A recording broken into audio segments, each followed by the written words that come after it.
สบายดีเนาะทานผู้ส้มเนาะที่เขามาติดตามส้มคลิปนี้เมื่อนี้เฮากับสิพามาเบิ่งวิธีการน้ำใส่เครื่องตัดหญ้ามาประยุกต์ในการเกี่ยวเขาหรือตัดเขาเนาะพี่น้องเพิ่นกำลังตัดเลยเพิ่นวันนี้เนาะหน้าเพิ่นนี่ลายเพิ่น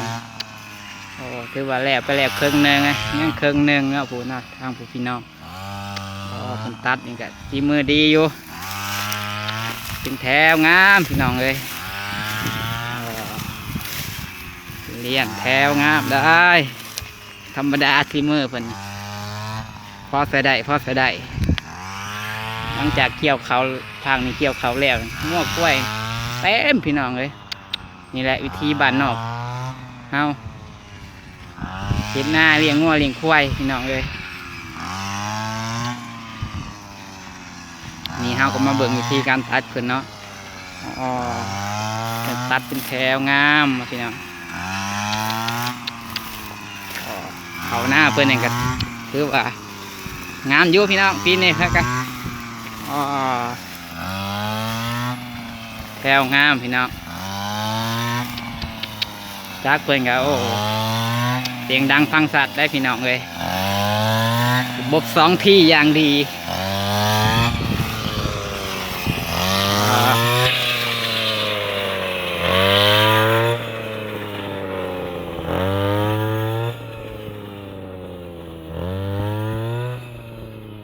งามพี่น้องเมื่อเพิ่นยอด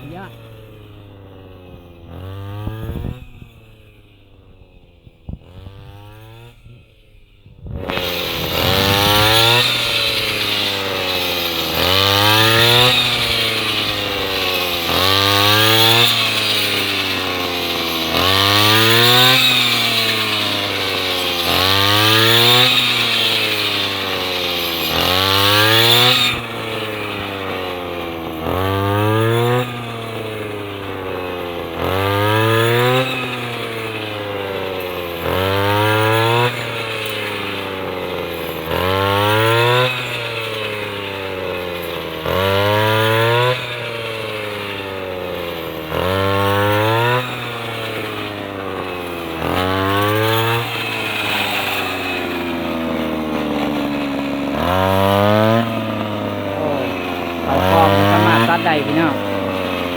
ฝีมือคนสุดยอด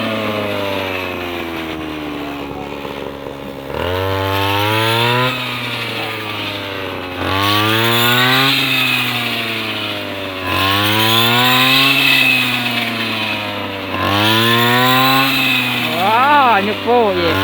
คักก็นะตัดมือเดียวอีกพี่น้อง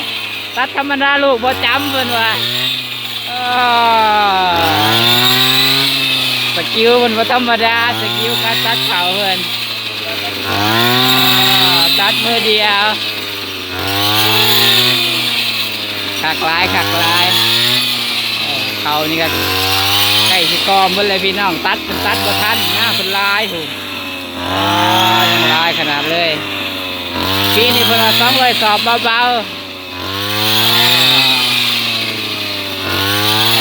แถวงามพี่น้องแล้วใช้กุเกียอยู่พี่น้องเลยตัดเอาดิจ้ะประยุกต์เครื่องตัดหญ้าวิธีชาวบ้านวิธีคนบ้านนอกบ้านหน้าเกี่ยวเข่าพี่น้องเลยงามนั่ง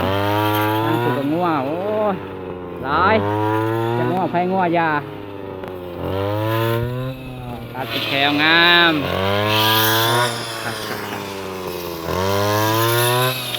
ยอดลาย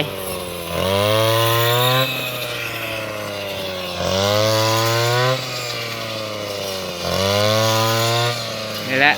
สาวไห้สาวนาคนบ้านนอกเฮาพี่น้องเลยงามเป็นไห็นไห้เห็นหน้าก็เฮ็ดแต่ได้นี่แหละเลี้ยงงัวเลี้ยงควายไปสังสรรค์แหละวิธีการดำรงชีวิต